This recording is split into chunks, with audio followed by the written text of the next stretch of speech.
que él inició la primera ponencia con respecto al curso. Estoy hablando de Brian Alexander Palomino Ingaruca, estudiante de sexto año en la Universidad Nacional José Faustino Sánchez Carrión, director de CPH en 2025, creador de Medical Institute, ex miembro del REP Región Lima. Y pues una frasecita que nos deja el ponente, ¿no? Antes de iniciar la clase: juntos como equipo fortalecemos la medicina con compromiso, conocimiento y pasión por la salud.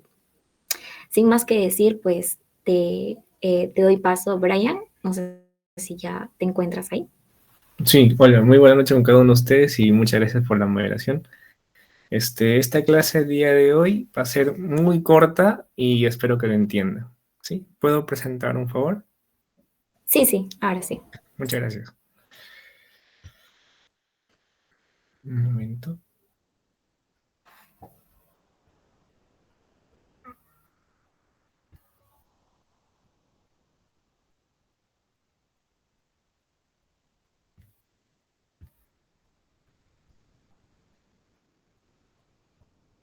Ya, a ver, ya está. Para empezar vamos a hablar sobre el tema número 4, el cual se postergó por problemas básicamente de horario con el ponente anterior, pero lo importante es que aprendan ustedes, ¿no? En sí el tema son dos importantes: endocarditis infecciosa y fobia reumática. Una es con una infección y la otra es autoinmune, pero que también va relacionada a una bacteria.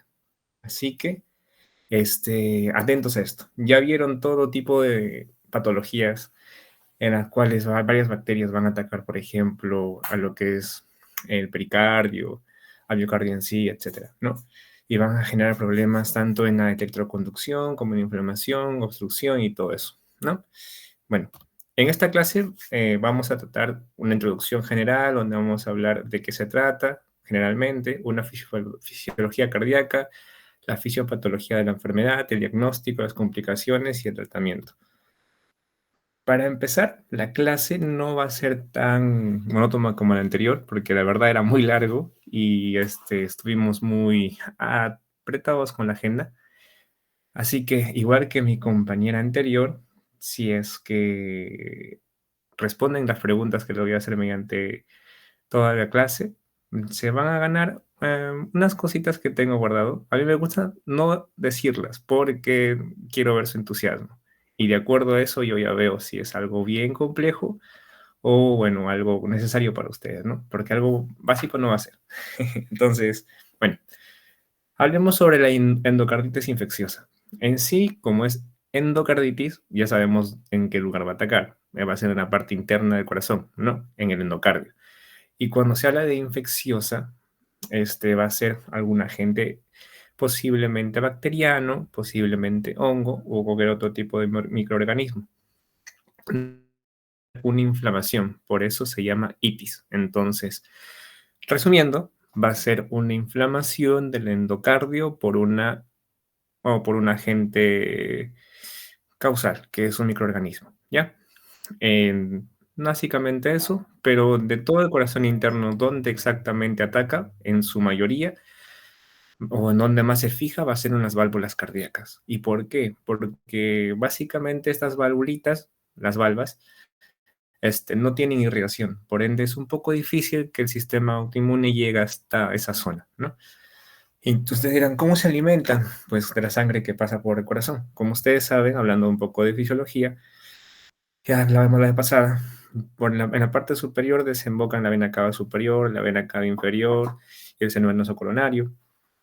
Se llena la aurícula derecha, después de eso por una contracción acompañado del nodo sinoauricular, se contrae, genera este vaciamiento hacia el ventrículo derecho y al final, al intentar retornar la sangre, cierra las válvulas, ¿verdad? Ya, hasta ahí es normal. Igual pasa en el otro lado. Y una vez que se contrae el músculo, la presión de esta zona eh, trata de compensarla, porque está cerrado. Las válvulas, como ven, los músculos pequeños y todo eso impiden que la valva se abra hacia arriba, pero la otra valva, que es la valva, bueno, de las arterias, bueno, de las válvulas pulmonares, están en la dirección opuesta, entonces la resistencia es menor y por esa razón salen por ese lado. Lo que quiere decir de que es importante tener en cuenta cuando hay alteraciones de estos sistemas porque la sangre en sí empieza a tener turbulencias. Esas turbulencias, esos movimientos generan, como ya vieron en la fibrilación, posibles coagulaciones y todo lo demás. Pero también, por otro lado, como esta sangre llega con fuerza y las presiones son elevadas, 120, 130, lo que va a hacer es un daño, un roce a lo que es el endotelio. Por esa razón, como es un daño, un roce, puede generar inflamación. Ahora bien, ustedes saben por mecanismo de inflamación cuando un endotelio, o sea, una membrana que cubre algún tipo de, por ejemplo, el vaso sanguíneo, se inflama o activa, que genera una activación de los factores de coagulación, básicamente, ¿no? O agregación plaquetaria, en otros casos.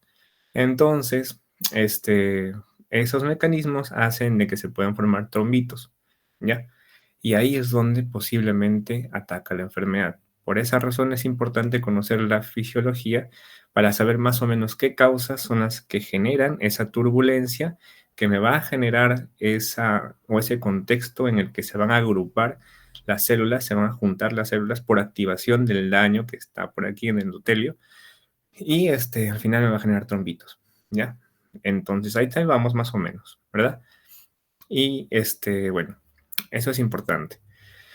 ¿Por qué? Porque la turbulencia generada por una insuficiencia posiblemente al nivel de las válvulas o, por ejemplo, a nivel del miocardio o, por ejemplo, a nivel de las aurículas, ¿no?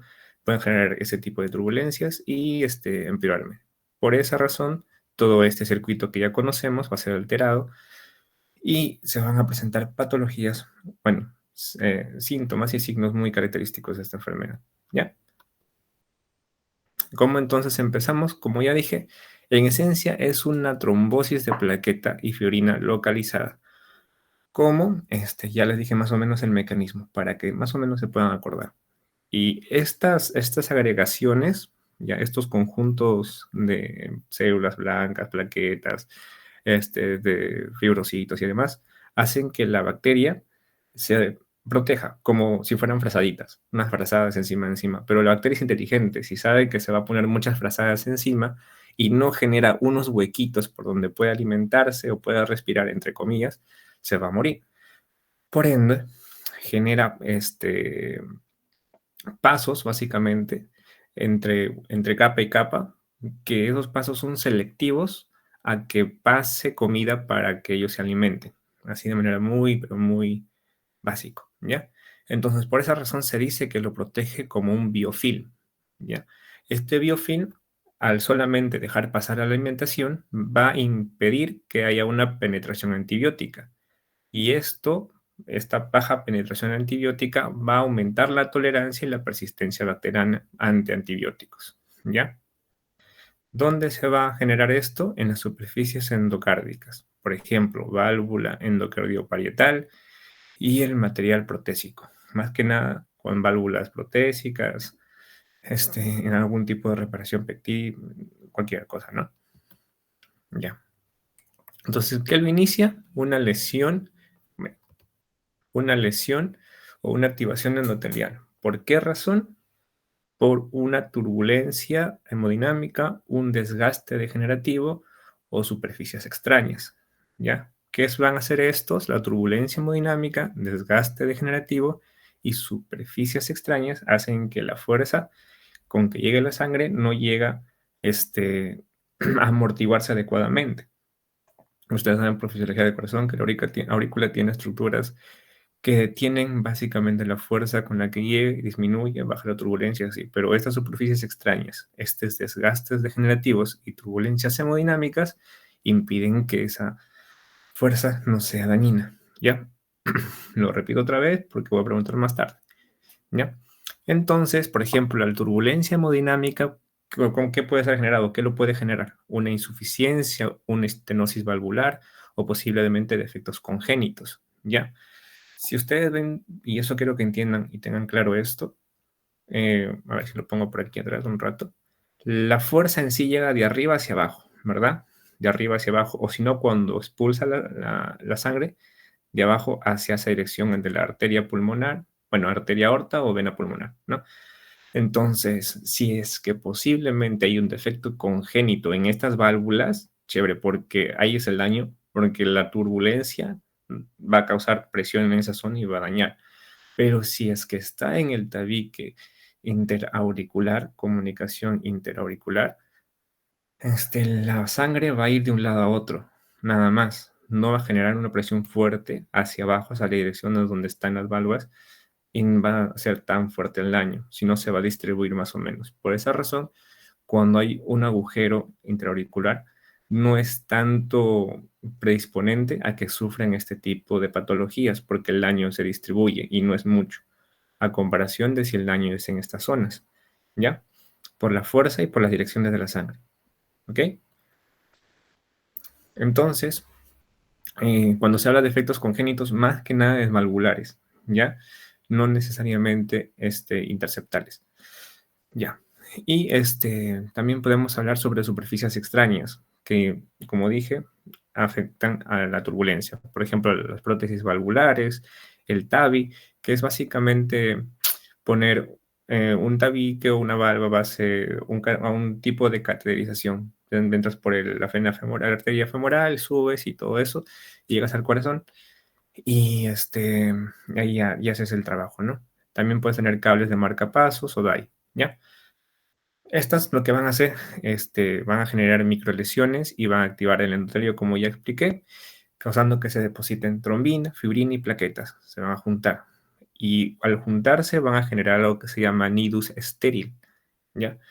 O sea, una masita, una pelotita que no tiene bacterias, que no es tan malo y significativo, pero ya que ya se está acoplando, ¿ya? También se le conoce como una endocarditis trombótica no bacteriana. ¿Por qué endocarditis? Porque sigue habiendo inflamación. Trombótica porque forma esa pelotita. Y no bacteriana porque no está colonizado todavía, ¿ya? Entonces, ¿quién entra ahí como agente más común, más causal o el más popular? Es Staphylococcus aureus, ¿ya? En sí, los estafilococos son muy conocidos y muy populares en todo este sentido, porque vamos a encontrar más adelante varios tipos, pero el aureus es especial, ¿ya?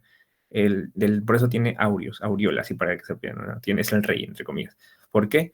Porque se va a adherir a con proteínas ligadoras a lo que son básicamente las valvas, ¿ya? O a las paredes, con sus proteínas, por ejemplo, con la fibronectina. Se pega. Las demás se pegan a superficies que están dañadas, que ya están intentando necrosarse, que tienen mucho daño. En cambio, el Staphylococcus aureus, él no. Él se pega fácilmente a superficies que no tienen mucho daño. Tal vez un daño leve, pero no muy significativo. Y ayudan a que se empeore mucho más. Por ende, las personas que tienen Staphylococcus aureus, ya, si no se les diagnostica temprano, pueden terminar siendo fatal y morir menos de 6 meses si es que no se los trata, ¿ya? Bueno, entonces, por esa razón, ahí dice, se facilita la infección aguda de las válvulas aparentemente normales. El más frecuente es el tricuspidio. A veces preguntan, eso viene en un examen de NAMIA, ¿ya? Entonces, la bacteria más frecuente, más agresiva dentro de la endocarditis infecciosa es el Staphylococcus aureus. ¿Y en qué válvula más se entra? En el tricuspidio, ¿ok? Bueno, entonces voy a preguntar ahorita. Por ejemplo, em, Muñoz Jara. ¿Está?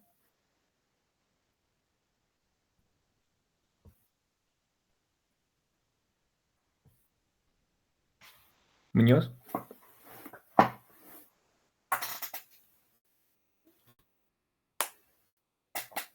Bueno.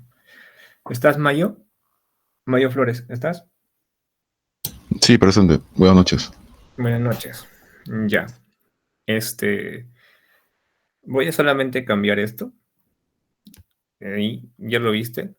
Ahora, ¿cómo se llamaba la formación de plaqueta, trombos, fibrina, cuando se junta por culpa de la activación endotelial?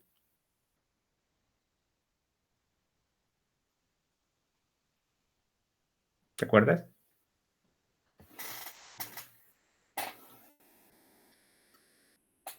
Ahí también está.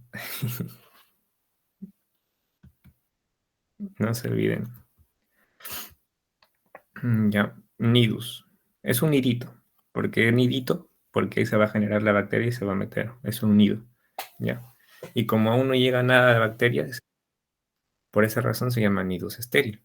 ¿Ya? Ahora, por ejemplo, ¿quién me dice? ¿Alguna tipo de malformación genética que no afecta a las valvas, pero y que no esté ligado a lo que es una endocarditis infecciosa? ¿Alguien que me responda?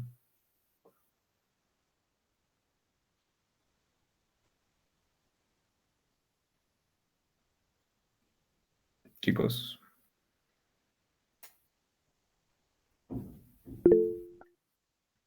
Sí, Cristian, dime. La comunicación interauricular.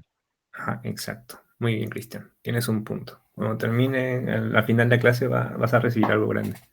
No te preocupes. Ya. Muy bien. Vamos a seguir ya. Para ir afianzando un poquito más, porque esto es lo básico. O sea, no es tan difícil como vieron, solamente es redundar, porque más adelante explica todos los síntomas que se presentan. Ya.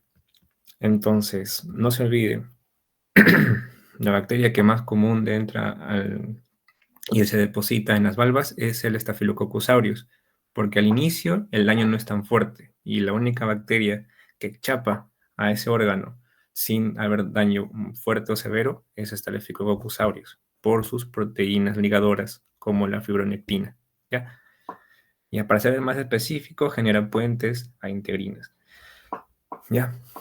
Pero lo importante es de que tienes dos tipos de válvulas, tricúspide y bicúspide. Donde más se afecta es el tricúspide, ¿ya? Bueno, entonces sigamos. ¿Cuándo ya se va a ver una endocarditis infecciosa en sí? Es cuando el cuerpo ya entra en un estado de bacteremia, una adhesión microbiana, ¿ya? ¿Cómo entra la bacteria dentro de la sangre? Posiblemente por procedimientos dentales o algún tipo de problema cutáneo, curaciones, úlceras, etc. Por ejemplo, uso de drogas intravenoso. Es, como ustedes saben, posiblemente lo más común. ¿Por qué? Porque es sucio, porque va de frente a la vena, bueno, a la vena arteria, ¿no? A la sangre. Entonces, por esa razón es el más común, ya es el más cantadito. Y ya saben, si es el más sucio, el más ¿quién es la bacteria más frecuente? Staphylococcus aureus. Entonces, él está muy ligado a ya al uso de drogas intravenosas, ¿ya? También, por ejemplo, los cuidados de la salud y unos dispositivos intravasculares. ¿Por qué? Porque en esos dispositivos, como una irrigación, como por ejemplo la misma al mismo tiempo de poner implantarlos, posiblemente un mal cuidado de asepsia y así, pueden generar, ¿no?, los problemas. Entonces, una vez que estas bacterias que han entrado por estos mecanismos, no se olviden los mecanismos. Lo voy a repetir otra vez porque más adelante lo voy a preguntar. Procedimientos dentales o posiblemente cutáneos, mejor dicho, heridas profundas. Uso de drogas intravasculares, ¿ya? Cuidados de la salud y dispositivos intravasculares, ¿ya? Stents, así, además. Entonces, estos van a dar una puerta de entrada muy grande a bacterias que van a pasar por todo el sistema cardiovascular. Y el punto es, una vez que llegan al corazón, donde estaba el nidus estéril o el nichito estéril, ¿qué van a hacer ellos? Simplemente, como es nido, nicho, se va a sembrar. Siembra el nidus. O sea, empieza a hacer su casita dentro de esa pelotita que se generó. Una vez ahí, va a generar adhesinas superficiales, ahí está la abreviatura, que van a unir a más fibrina, más fibrinógeno, más plaquetas y van a generar su matriz, ¿ya? Y o sea, se van a hacer ya no es una solamente chocita, sino una mansión, porque van a hacer capas sobre capas, van a poner sus proteínas selectivas para sus alimentos, entonces, y se van a resguardar de todo medicamento. ¿Y dónde está el corazón? O sea, la sangre que llega o ya sea hiperoxigenada o hipoxigenada, sí o sí tiene alimento, ¿no? Entonces, es un buen sitio para que se reproduzca. Ya, bueno. Y ¿quiénes pueden ser los más comunes? Staphylococcus aureus, como vimos, con un coupling factor A y B, con proteínas ligadoras a fibronectina. Con esa proteína se une a lo que es el nidus. También podemos encontrar al Streptococcus viridans, con sus proteínas que se llaman exopolisacáridos o dextran, las cuales van a aumentar una agregación plaquetaria. Y también podemos encontrar un Enterococcus cáliz, o sea, la proteína que va a usar es una adesina AC y otras más, ¿ya? Todas estas, como están agregándose, va a haber esas proteínas y van a generar adhesinas superficiales, va a haber una activación plaquetaria, ¿no? Como ya vimos, van a generar más acumulación, más crecimiento en el trombo infectado y se va a reproducir mucho más, ¿ya? Eso es muy importante. Entonces, ya llegamos a una fase en la que va a madurar la vegetación. La vegetación se llama ese nicho ya sembrado, así se llama vegetación. ¿Ya? Entonces, cuando ya empieza a formar su capa, forma el biofilm, ¿no? Y que genera una evasión de todo lo demás. Entonces, las bacterias incrustadas en la malla plaquetaria fibrina forman un film multicapa con canales nutrientes, porque la bacteria no es tonta. La bacteria sabe que si se tapa completamente, nada le llega ahí y muere. Entonces van a aparecer células persistentes, como ya vimos al inicio. ¿Por qué? Por todo ese tipo, tolerantes a antibióticos y una baja perfusión, ¿ya? Y más que nada lo que limita tanto antibióticos como fagocitos. Y de todo ese sitio, donde más, todo el corazón en el endocardio, donde más hay una baja perfusión, en las válvulas, no, en las válvulas exactamente, porque estas son, como ya dije, vasculares, o sea, no llega ni muchos linfocitos T, ni linfocitos B, etcétera, etcétera, etcétera. Entonces, por esa razón, hay más que nada, mayormente se enquistan ahí, ¿ya? Y bueno, posteriormente las plaquetas no solamente van a sellar la lesión, sino también opsonizan. ¿Qué es opsonizar?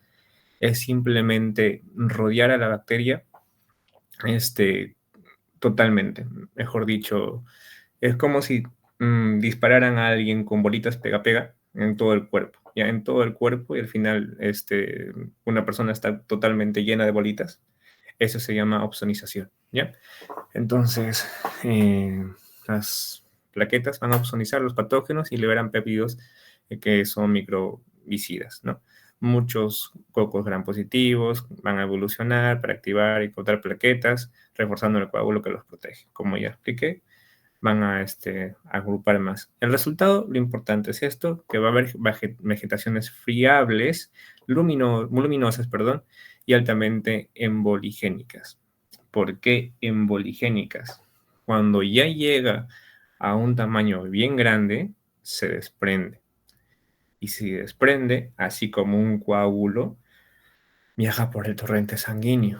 Y como es una capa dura, porque está con fibrocitos, plaquetas y todo eso, genera una obstrucción, generándome muchos, pero muchos y diversos tipos de sintomatología. Va a llegar al cerebro, puede generar síntomas parecidos a una ACV, va a llegar a la pierna, posiblemente puedan confundirlo por una trombosis venosa profunda, va a llegar no sé, a las partes de extremidades distales pueden generar tipo de infección, por ejemplo, en los dedos, generar un signo particular, o simplemente va a llegar a una zona del cerebro y genera un tipo de problema neurológico que se llama coria, que son movimientos involuntarios, parecidos, entre comillas, a una convulsión, pero no tanto, ¿ya? Entonces, es muy florida la sintomatología que da por esa razón, ¿ya? Bueno, sigamos. Entonces, cuando se desprende, podemos saber una embolización y fenómenos vasculares, como ya dije. Puede ser las vegetaciones, depende, o sea, las vegetaciones, ya saben qué son vegetaciones. Son nichitos con su bacteria, ¿no? Que están proliferando. Entonces, dependiendo en qué zona de la válvula esté, válvula derecha, válvula izquierda, ¿ya? En la izquierda, como saben, que va a todo el sistema, entonces puede ir émbolos sistemáticos al cerebro, al vaso, al riñón, extremidades, y si es que llegan al cerebro y no generan una obstrucción, pueden generar un aneurisma, las cuales por la misma bacteria puede ser infeccioso, ¿ya? Pero también por el lado derecho va a ir ya de frente a los pulmones, ¿ya? Entonces pueden generar émbolos sépticos pulmonares y posiblemente infartos o cavitaciones pulmonares, ya por obstrucción. Y ya, quienes mayormente están predispuestos son los que se inyectan drogas intravenosas porque van a la vena y la vena va de frente a la válvula derecha, ¿no? Entonces, por esa razón, hay que tener en consideración esto, ¿ya? Básicamente eso nada más es lo importante. Pero ahora vemos cuándo es una predicción de que va a tener una embolia y cuándo no.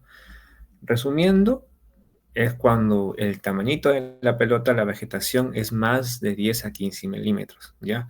Que haya una alta movilidad, o sea, mejor dicho, que está en la parte posiblemente más proximal de una valva, ¿ya? Y perdón, más distal en la punta de la valva, en la parte de la punta, básicamente, y se haya una alta movilidad en la cual se puede desprender más rápido, ¿ya? También va a haber una localización en la banda anterior mitral y su etiología mayormente Staphylococcus aureus porque los telefericosaurios progresan más rápido y al progresar más rápido, pues se generan más grandes y eso también se puede desprender. ¿Ya?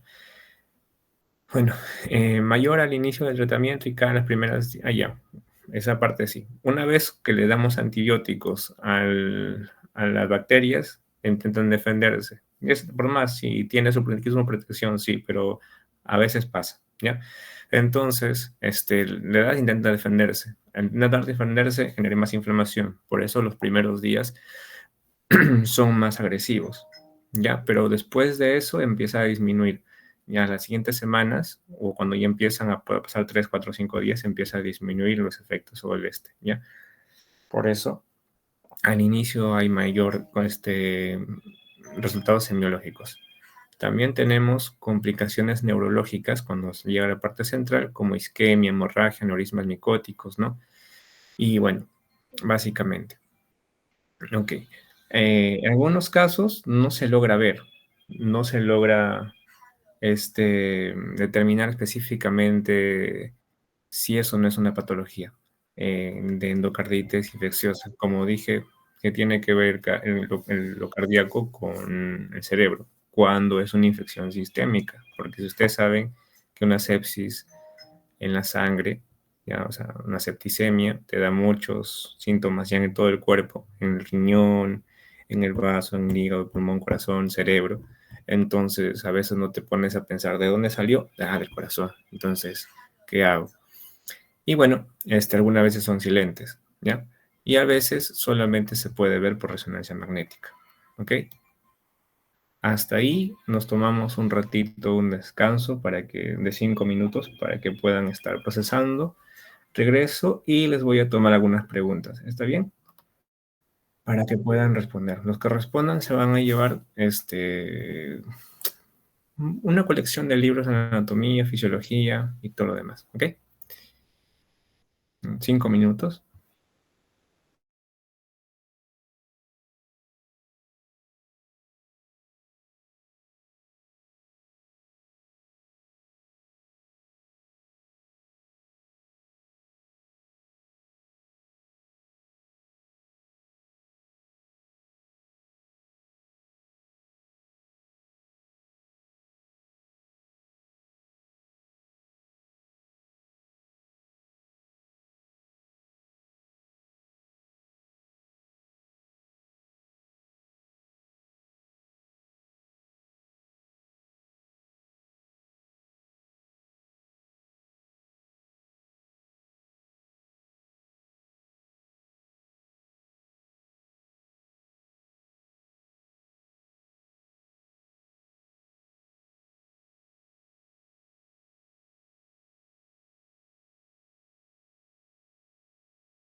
Ya chicos, estamos de vuelta.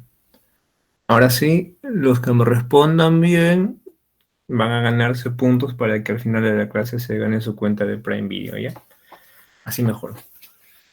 El otro tengo que descargarlo. Así que si es que responden bien, o bueno, los que quieren responder, anoto sus nombres y al final de la clase ganan su Prime Video. Ya.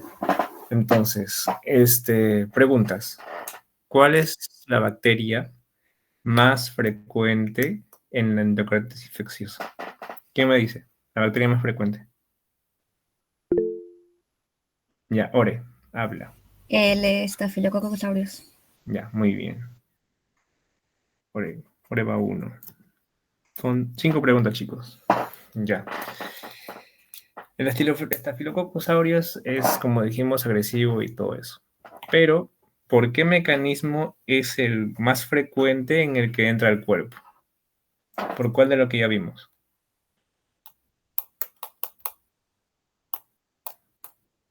El mecanismo más frecuente, dilo. Por las drogas endovenosas, ¿no? Intravenosas. Ajá, intravenosa. Muy bien, ya bajo 2 puntos bien. Muy bien. Ya. A ver, otra pregunta más.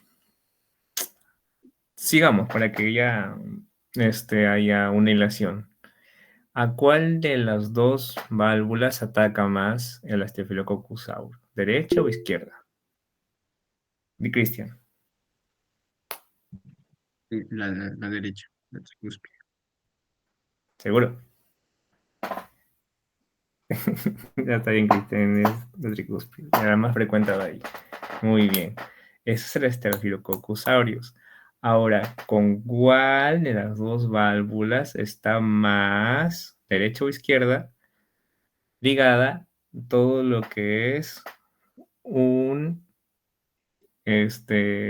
mecanismo por eh, agentes intravenosos o drogas intravenosas? ¿A cuál de los dos? El Staphylococcus aureus es a la tricúspide. Muy bien. ¿Ya? Pero o si no mejor, para complicarlo más, ¿me da más el intravenoso, me da más factores venosos o factores cardíacos centrales o sistémicos? Creo que formulé mal la pregunta. A ver, dilo, Cristian.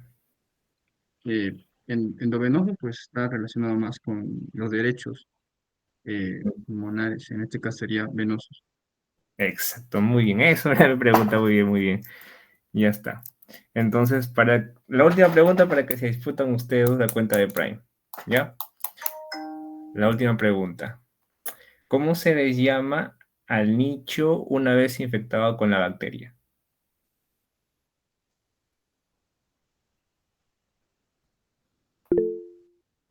Dilo, El Ore. biofilm multicapa. No, no, eso es lo que le protege, pero le llaman un nombre. ¿Cristian? Vegetación.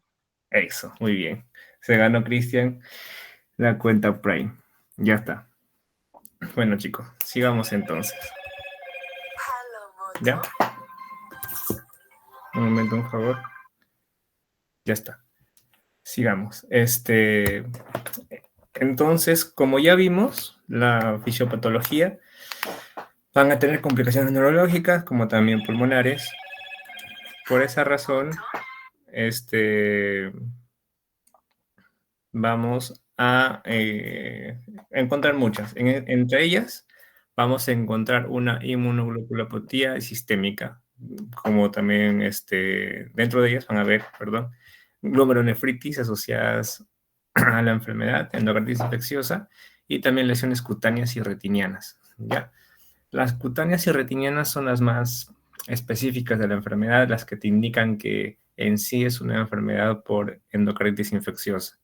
En cambio, la glomerulonefritis a veces no se diagnostica tan bien porque hay muchos tipos de glomerulonefritis, entonces es más difuso. Pero lo más específico es la sintomatología de lesiones cutáneas y retinianas. Así que bueno, cuando se habla de glomerulonefritis asociadas a enfermedad a endocarditis infecciosa, vamos a hablar que es una glomerulonefritis típica pero va a estar mediada por inmunocomplejos. Mejor dicho, todos los mecanismos de defensa que tiene el cuerpo, por ejemplo, los depósitos de hemoglobulina y los del complemento se van a unir, entonces esto va a generar inflamación y por eso va a generar la glomerulonefritis, ¿ya? También va a haber con hipocomplementemia, o sea, el sistema del complemento va a disminuir porque ya como se está acaparando toda la maldita bacteria y se está juntando, el sistema de complemento disminuye porque se está enfocando en esas bacterias que se están robando todo. Por eso hay un hipocomplementemia, o sea, ¿cómo se llama? El sistema de complemento, si es que no han escuchado eso en inmunización, disminuye. Y lesiones necrosantes crescénticas en biopsia en un subconjunto, o sea, del riñoncito, ¿ya? Porque esa bacteria llega a esa zona del riñoncito, genera inflamación, pero la inflamación genera vasoconstricción, y también daño, y por eso genera la necrosis. Pero son crescénticas, o sea, de puntos, básicamente, ¿ya? Pero también, aparte de toda esa inflamación, puede existir ANCA positivo, o formas pausi inmunes, ¿ya? O sea, un cuadro muy difuso, muy a dudar. Por eso podemos unirlo a lo que son estas sintomatologías que vamos a ver ahorita, que por favor memorícenlo, porque si preguntan, hasta en exámenes CENAM y hasta examen de accidentado, preguntan mucho esto, que son los nódulos de Osler, las lesiones de Janeway y las manchas de Roth, ¿ya? Todas esas preguntan siempre. Inclusive más adelante para un tipo de score o algo así, como ustedes conocen, una clasificación, score, o le ponen siempre un nombre, ¿no? Lo usan siempre estas sintomatologías, que son los nódulos de Orces, que son microvasculitis o inmunocomplejos dolorosos, ¿ya? Ahí lo tenemos en la parte central abajo. Como es microvasculitis, es la bacteria que ha viajado, pequeños nudulitos, entre comillas, que ha viajado por todo el sistema y se ha estancado en unas pequeñas arterias periféricas, como dije, en los dedos así, y ha generado ahí su nido. Entonces genera esa inflamación de manera redonda, ya por el daño se vuelven oscuritos y se hinchan, ya por eso se llaman nódulos de Osler, o microvasculitis, ya. Y inmunocomplejos porque toda la inmunidad se va ahí, inflamación y todo eso que hay. Y son muy dolorosos, ¿ya? Por la inflamación y la activación del También tenemos a lesiones de Janeway, esta parte de acá, que son microémbolos sépticos dérmicos, indolores. Ya, en este caso ya no se queda a inflamar, solamente tapa. Son pequeñitos, más pequeños que los de aquí, pero tapa las arterias periféricas superficiales pequeñitas, ¿ya? Y genera este tipo de lesiones. Ya, por eso son microémbolos, pequeñitos, ¿ya? Y bueno, las manchas de Roth, microinfartos retinianos con exudado. Entonces también va a viajar en todo sistema, va por la arteria carótida, todo ya saben el circuito de la arteria carótida, va al maxilar, va para la parte posterior, la oftálmica, bueno, ya ustedes ya saben, ¿no? Entonces por esa razón, como son pequeñitos, van a entrar dentro de las arterias que irrigan el globo ocular y generan isquemia. Entonces van a generar estos puntitos pequeños, así igual que literalmente son lesiones de Janeway, pero en el ojo, no en la retina. Entonces, por eso generan microinfartos retinianos con exudado. ¿Por qué exudado? Porque hay una bacteria que hace sus travesuras y genera exudado, con inflamación, ¿no? Ya, por esa razón, es importante. Roth R de retina, no se olviden. Nódulos O de Osler es más grande, esto es grande, ¿ya? Grande o grande. Y Janeway, pues, o sea, dispersos, ¿ya? Porque no queda de otra. Entonces, bueno. Siguiente. Particulares según sustrato. Ya, mejor dicho, según dónde entra o cómo ingresa al cuerpo la bacteria, vamos a tener un contexto tanto de la bacteria en sí o como la población que la va. Por ejemplo, un abuelito de 60, 70 años no se va a estar inyectando drogas intravenosas por doquier, ¿no? Mayormente se ven jóvenes. Es un ejemplo, ¿no? O si no en jóvenes o niños no se va a ver una prótesis valvular. O sea, no muy común. A ver, sí, pero no es muy común que se vea prótesis valvular o SOTAVI en niños o jóvenes. No es muy común, pero sí hay, la puede haber. Ya. Entonces, en la válvula nativa, o sea, mejor dicho, un corazoncito sano, bueno, relativamente sano, Se puede ver más frecuente en mayores, con morbilidad y contacto sanitario con Staphylococcus aureus, que pueden ingresar al cuerpo y causar la enfermedad, ¿no? En la prótesis malar Rotavi, más que nada la película sobre material protésico, más que nada o sea, por el cual la cosita que le han puesto en el corazón, ¿ya? Y que no ha tenido muy buena desinfección, puede posiblemente tener estas complicaciones, o si no, por el mismo hecho del material, cuando se aferra a ese sitio, la adhesión a ese material en sí es un factor predisponente a que sea más resistente aún, porque aparte, como es un material externo, no tiene mucha irrigación, entonces favorece más, ¿no? Y bueno, dispositivos electrónicos, marcapasos, DAIs o cables, también la colonización cutánea o hematógena van a generar bastantes biofilms, más que nada en los cables o en los bolsillos, con vegetaciones en la aurícula, ventrículo derecho. Vegetaciones, ya saben que es lo que pregunté, films, en fin, nichos con bacteria, en la aurícula, el ventrículo derecho, ¿no? Y predomina más el estafilococo coagulasa negativo, ¿ya? También estafilococcus aureus, como ya vemos, pero ahí importante es el estafilococo coagulasa negativo. De eso posiblemente más tarde les pregunte. Estafilococcus coagulasa negativo. Y bueno, el retiro completo del sistema suele ser indispensable por la fisiopatología de la biopelícula. Como es muy resistente, es muy, aparte no hay irrigación mucho, la bacteria puede ser, como vimos, como el Staphylococcus aureus, que es muy agresiva y de muy rápida proliferación. Entonces, lo mejor y lo más conveniente, si con el tratamiento empeoran los síntomas, mejor es retirarlo. ¿Ya? Y las drogas intravenosas, que van a generar un trauma químico y partículas, y estas van a dañar más que nada la tricúspide. Y bueno, pues, vegetaciones derechas, embolia pulmonar séptica, ¿no? Como ya vimos. Según los microbios o las bacterias que están dentro, vamos a generar también daños. Por ejemplo, Staphylococcus aureus, como ya vimos, que es una adhesión potente, una invasión bacteriana y toxinas más agresivas que los demás, los cuales van a generar una destrucción rápida, abscesos más periféricos y una alta embologénesis, porque se proliferan más rápido, se desprenden rápido y generan más la patología que vieron, los tres signos principales. Ya, pero también tenemos el Streptococcus viridans, la cual más que nada va a tender a infectar una válvula dañada. Ya el curso subagudo con vegetaciones grandes y fenómenos inmunes. Y el Streptococcus, nomás, por ejemplo, no el Enterococcus, perdón, el Enterococcus, una adhesión a colágeno y fibrinógeno, va a ser más persistente y a menudo es nosocomial porque eso no se encuentra mayormente en la comunidad, como ya saben ustedes. También están patógenos con hemocultivos negativos, por ejemplo, la Coxiella burnetii, la Bartonella, la Brucella, algunos bacterias resistentes a muchos medicamentos que son la Hackett, que son varios medicamentos, la Klebsiella y otros. O sea, el Hackett, el HASEC, es una vibración de varias bacterias que son muy resistentes a varios medicamentos. Duras todo, puede ser penicilina, pipetazo, tosbactam, no les hace nada, ¿entiendes? Por esa razón lo abrevian en una abreviatura para que te acuerdes más o menos. Hemophilus, Klebsiella, son otros. Investiguen lo bonito porque de verdad es complejo de tratar sus patologías que generan. Y mayormente se matan en muerte, la mayoría, porque es bien difícil. Solamente se les puede dar calidad de vida, ¿ya? Y bueno, entonces todo esto son mucho más intracelulares y de crecimiento más exigente porque necesitan más nutrientes. Y entonces los hemocultivos tienen que ser estériles y una clínica más útil porque como generan un crecimiento más exigente necesitan más tiempo, más nutrientes, entonces va a tardar, más la redundancia, y por eso es una clínica indolente, ¿no? Aquí la serología, PCR y fisiopatológicamente también forman vegetaciones y biofilm.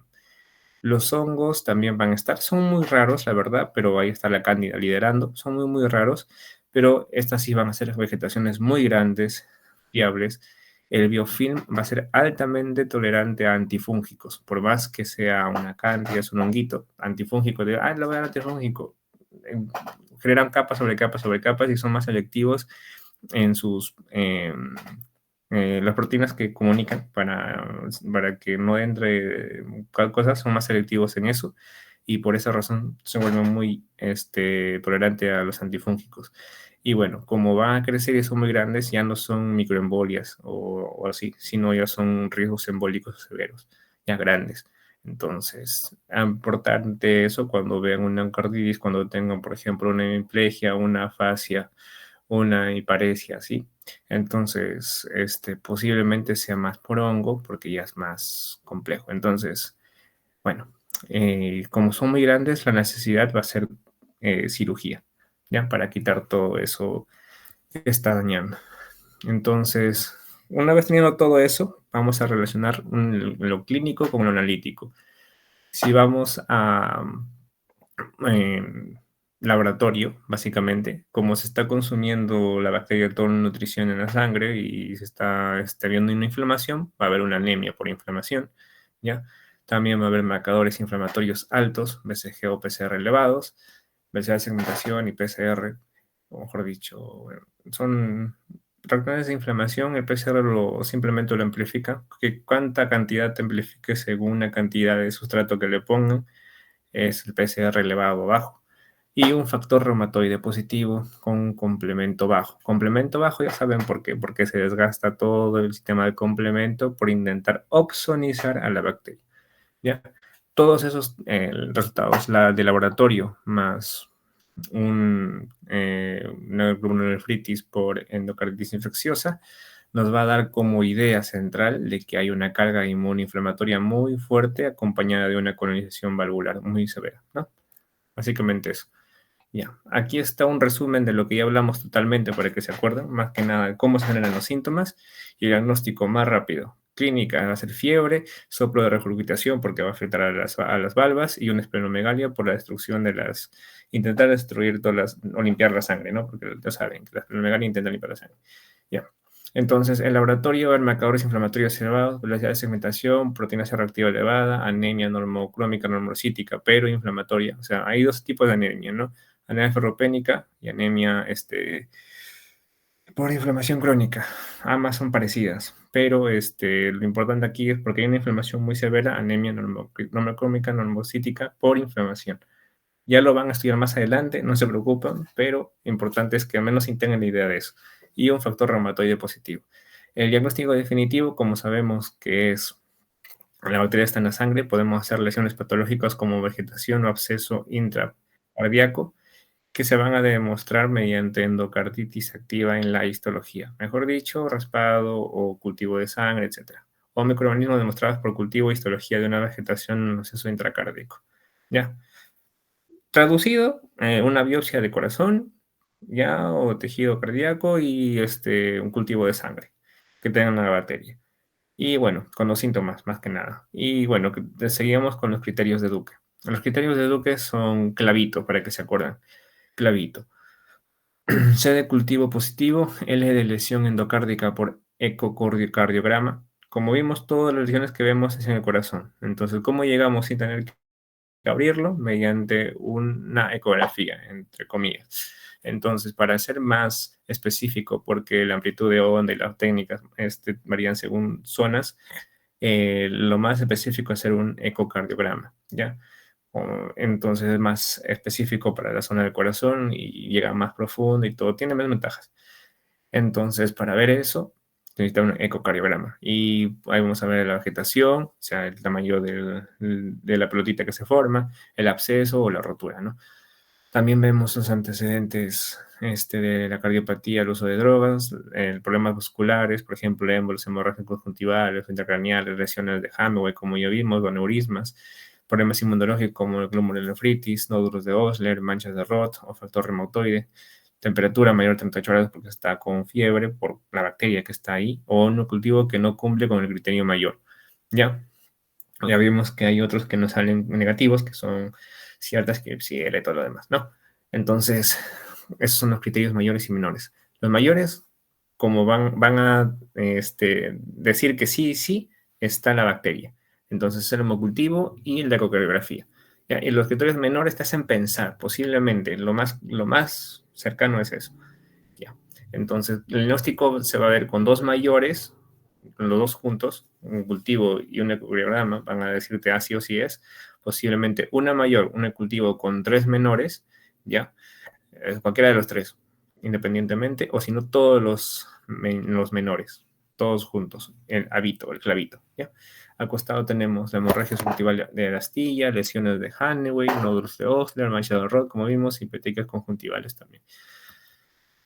Y bueno, tratamiento de elección mayormente usado en un batractami común más un aminoglúcido, pero va a depender de las bacterias que tenemos. Por ejemplo, los Streptococcus tenemos sensibles o resistentes, ¿ya? Los sensibles pueden ser solamente con penicilina G, ceftriaxona, gentamicina, pero los resistentes van a estar con vancomicina y gentamicina. ¿Ya? En los Staphylococcus vamos a dividirlo en dos tipos, cuando es una válvula nativa o cuando simplemente se ha puesto una válvula accesoria.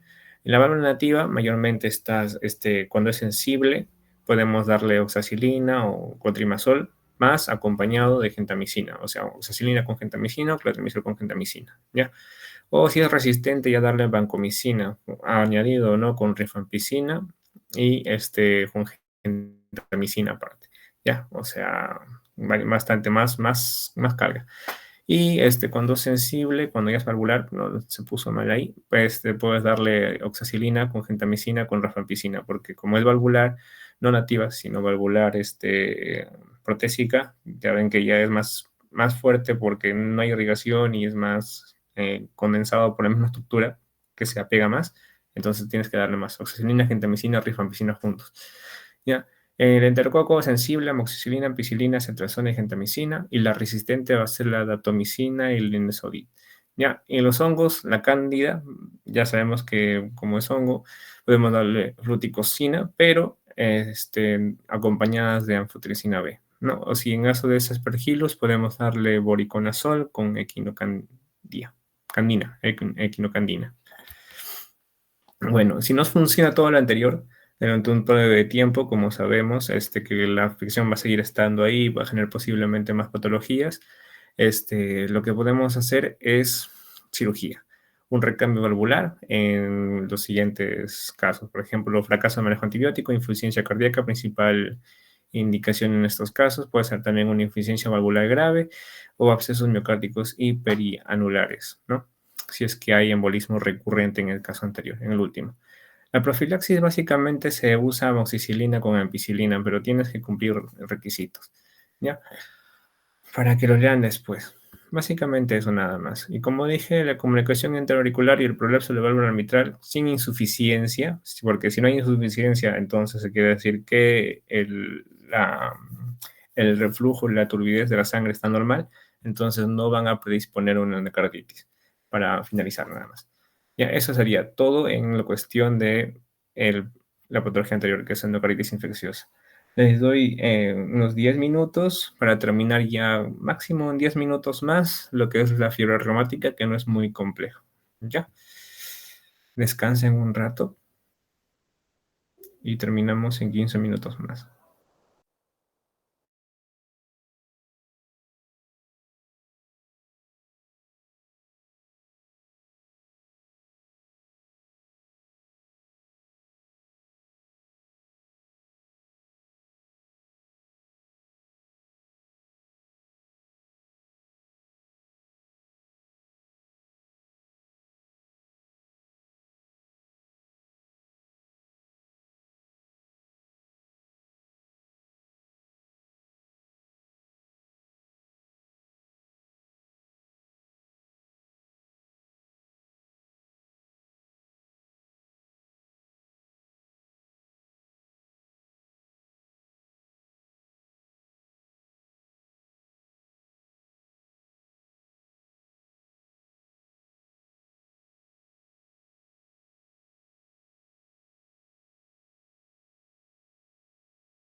En la última parte hablaremos sobre fiebre reumática. No es difícil, es casi la anterior, parecido, pero en este caso solamente es autoinmune por culpa de otra bacterita que entra. ¿Ya? Vamos a hablar sobre lo mismo, introducción, fisiopatología, diagnóstico, complicaciones y tratamiento. La introducción, perdonen por la ortografía, pensé que lo reparé, parece que la diapositiva no, bueno. En sí, la definición es una fiebre reumática aguda, es una complicación no supurativa de una infección de Streptococcus beta hemolítico del grupo A, ya, Streptococcus piógenes. Ya, básicamente, no se olviden de esta etiología, Streptococcus piógenes. Por eso es importante ubicarse bien en lo que es microbiología. Yo no lo entendí hasta recién este año. Entonces, si tienen tiempo, vayan estudiando muy bien microbiología, aunque a veces, tal vez, no lo hayan llevado bien en la universidad, en el curso cuando les tocaba. Ya, entonces, se genera por eso, ¿no? Por culpa de un Streptococcus beta hemolítico de grupo A. ¿Cómo entra? Mayormente en su casi mucho, en su mayor cantidad de casos, 80 más o menos por ciento, por faringitis bacteriana. ¿Ya? En una epidemia en general, el 30% de estas personas que han tenido faringitis han tenido 3% de enfermedad reumática. ¿Ya? Mayormente es entre niños de 15 a 5 añitos. No se olviden, mayormente entre niños de 5 a 15 añitos y la incidencia es el 3% de todas las personas que han tenido faringitis. Pero si preguntan cuántos son las personas que han tenido que tienen estafilococcus beta-hemolítico, o sea, fiebre reumática, han tenido faringitis, es muy alta, es 80 por ahí. Ya. ¿Y por qué pongo acá al costado articulación? ¿Y por qué es en reumática? Reumática más o menos de articulaciones y así. O sea, psicológicamente, ¿no? Pensamos en eso. Es porque es la sintomatología que más se evidencia rápidamente. O sea, tú te enfermas y al poco tiempo te genera el dolor articular intenso. ¿Ya? Entonces, la fisiopatología. La fisiopatología básicamente, el gas es el estafilococcus beta hemolítico de grupo A, ¿ya? Que está en la parte de afuera, el epitelio faríngeo y así generando su caos. Lo que pasa es que cuando llega un macrófago, se agarra al gas, ¿ya? Y lo presenta a las células T mediante el complejo de histocompatibilidad clase 2, ¿ya? Y lo presenta. El problema es que él piensa de que el mismo cuerpo ya es algo malo, ya, pero por ejemplo las células beta lo presentan como antígeno malo, ya, y todo el sistema inmune genera sus anticuerpos contra el gas, ya, contra el gas. Pero en cambio el macrófago, cuando lo presenta, como que aquí hay un daño, o sea, se medio se atrofia el sistema y piensa que las células normales ya están o son el gas, ¿ya? ¿Y por qué pasa eso? Porque este gas tiene en su estructura, en su funcionamiento, algo que se llama mimetismo molecular. Entonces, hace pensar a las células beta y delta que se vuelvan autorreactivas porque es una célula del supuestamente mismo organismo, ¿ya? Entonces, una vez que se genera esta inflamación autoinmune, va a ir hacia las articulaciones, puede ir hacia el cerebro, puede ir al corazón, puede ir a la piel, ¿no? Generando diferentes patologías. En la piel puede haber eritema marginado o nódulos subcutáneos, porque sí, porque la inflamación dice, ya, acá quiero ir porque, ya, tú eres igualito que el gas, te ataco a ti. Pero yo no soy, no me importa. Según mi macrófago que me ha presentado a mi gas, a mi célula T, tú te mueres, tú te mueres, ¿ya? Entonces, bueno, ahí los atacan, ¿ya? Y las articulaciones, por ejemplo, la artritis, que es el síntoma más fácil o más rápido de evidenciarse, el cerebro que genera una coria y el corazón con valvulopatías. Ya, la fisiopatología genera fiebre reumática aguda, patógenes y hallazgos clínicos. Esto está por el autor Sophie Bourgois, ¿no? Y en la revisión de ese artículo. Esto es un resumen general. Más que nada por problemas de faringitis con ese patógeno, factores ambientales o posiblemente susceptibilidad genética. ¿Por qué genética? Porque como esto es la comunicación es más que nada mediada por proteínas que se sintetizan por el ADN, entonces, o sea, ustedes entienden, poco a poco, tiene todo un sistema, ¿no? Entonces, si es que funciona mal ese sistema, hay una susceptibilidad genética, ¿no? Factores ambientales y todo eso junto. Bueno, junto a eso puedo generar una reacción autoinmune retardada por culpa del mimetismo molecular, la cual va a generar una reacción antígena cruzada entre el gas y el huésped, va a activar células beta y las células linfocitos TSD4 autorreactivas que van a generar daño e inflamación tisular, como fiebre, artralgia, aumento del BCG por la inflamación y el PCR por la inflamación, también nódulos subcutáneos o nódulos de Osler, eritema marginado, y también pueden generar anticuerpos que reconocen los gangliósidos o en acetil 6 de glucosamina, que van en el nervio, y como es nervio, básicamente va a generar una superficie de la célula neuronal afectada. O sea, como es nervio y está más que nada en la vaina de mielina, básicamente, va a generar daño neural, y por esa razón va a ser afectado en el sistema nervioso, ¿no?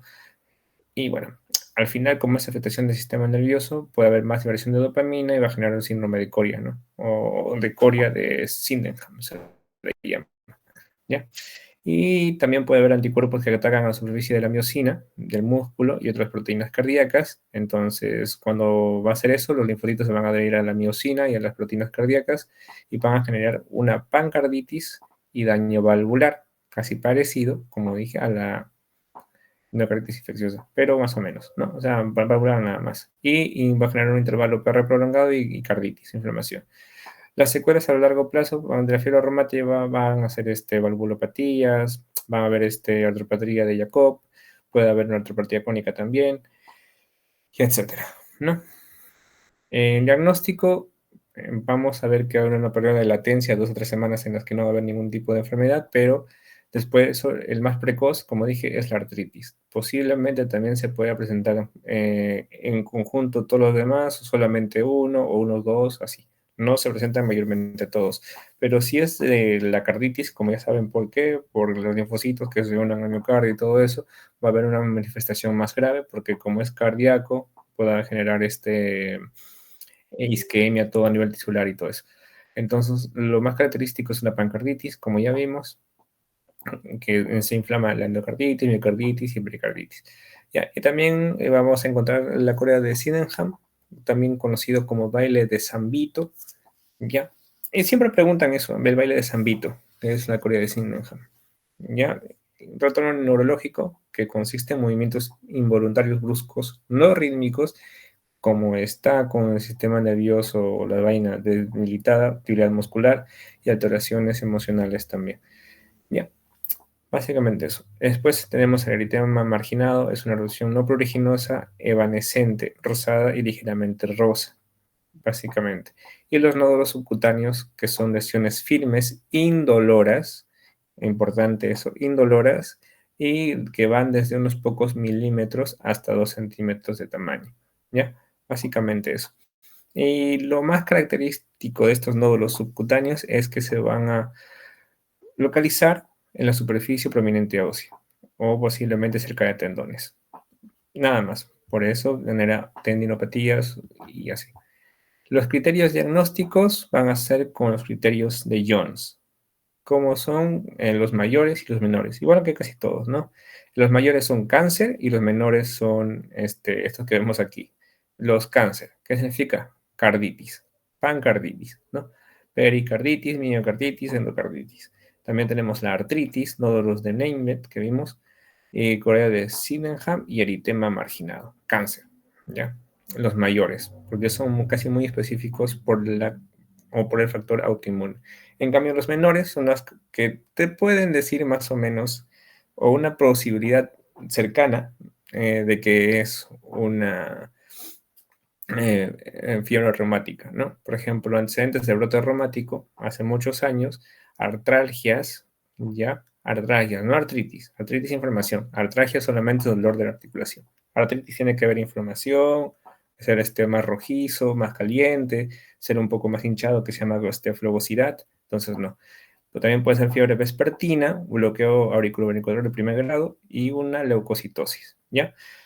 Para diagnosticarlo necesitamos dos criterios mayores, ¿ya? Entonces, que medía mayormente, ya que es autoinmune, o si no, básicamente un criterio mayor con dos menores, ¿ya? Entonces, con eso se realiza el diagnóstico. Por el otro lado, ya vemos que recargar todo, Ya una carditis en sí es más que nada pancarditis, que los glúteos mayores son tal, menores son tal, y para que se acuerden, tienen dos tipos, ahí con el corazoncito.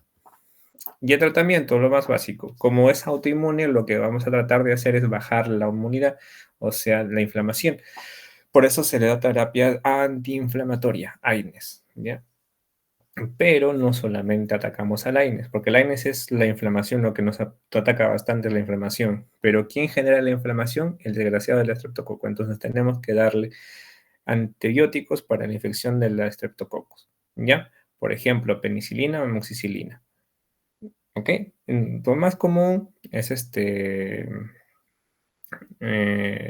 amoxicilina y amoxicilina, pero en caso son alérgicos a estos medicamentos, lo que tenemos que hacer es darle beta-lactámicos, ¿ya? Bueno. Perdón, estoy volando. En caso de alergia a la beta-lactámico, que son, son penicilina y amoxicilina, tenemos que darle macrólidos, perdón, ¿ya? Si es que son alérgicos a penicilina y amoxicilina, tenemos que darle macrólidos. El manejo de la insuficiencia cardíaca, también tenemos con corticoides para bajar la inflamación y generar disminución de inflamación para que la estructura se condense y se maneje de forma correcta, porque si hay inflamación, hinchazón, posiblemente hay una disfunción de la contracción muscular, o disminución de la carga, etcétera. Pero una vez que se baja la inflamación, todo eso se recupera y puede generarme una mejor circulación y por ende una mayor irrigación y disminución de la inflamación con el medicamento, y aparte con el sistema inmune actúa mejor con una mejor irrigación, ¿ya? Porque se mueve todo más rápido. Entonces, los antibióticos tenemos que darle con dosis, ¿no? Con penicilina y G-benzatínica puede ser de 1.2 millones intramuscular con dosis única, que si son niños podemos darle la mitad, que es 0.6 millones. Amoxicilina es 500 miligramos cada 12 horas vía oral por 10 días. Y en niños solamente se le da, 550 y la mitad, ¿ya? Miligramos por kilogramo al día, ¿ya? Y la citromicina, que es alergia y penicilina, ¿no? 500 miligramos cada 24 horas por 5 días, ¿ya? Y en niños es de 12 miligramos por kilogramo al día. La prevención. La prevención primaria, diagnóstico rápido, tratamiento por antibióticos, una faringitis bacteriana, ¿ya? Y básicamente, si es que vemos que como mayormente es estreptococo, podemos darle penicilina G-benzatínica, básicamente, ¿ya? Por más o menos 21, 28 días intramuscular si queremos tratarlos. Pero hay que ver en quiénes en sí tenemos que prever que se genere eso. Por eso tenemos que ver qué tipo de precuela tiene, ¿ya? Y en cuánto tiempo tenemos que tratarlo. Por ejemplo, si tiene una fiebre reumática con carditis y secuela volver hace 10 años, podemos darle, por ejemplo, una infección inicial hasta los 40 años de edad o a veces indefinido, todo lo que es la penicilina G-benzatínica. Si he tenido fiebre reumática con carditis sola nada más, 10 años después de una infección, podemos darle hasta los 21 años de edad. Si tuvo fiebre reumática sin carditis después de 5 años de una infección inicial que haya tenido, podemos también darlo hasta los 21 años de edad. Nada más. ¿Ya? Eso sería todo, chicos. Muchas gracias por su atención. Y bueno, les voy pasando hoy día en la noche o mañana según me responda el que me da la cuenta. Y ahí, si quieren, subo captura. Me dicen por interno, si no, no, para que confíen de que sí estoy dando lo que prometí. Ya pues, chicos, eso sería todo. Les paso con la moderadora para que pueda tomar su evaluación. No es difícil, está fácil. Como si habían entendido, está muy, muy fácil. Y bueno, pues eso sería todo. Gracias, chicos. Bien, muchas gracias, Brian, por la ponencia del día de hoy. Si hubiera alguna otra pregunta para realizarle al ponente, la pueden hacer.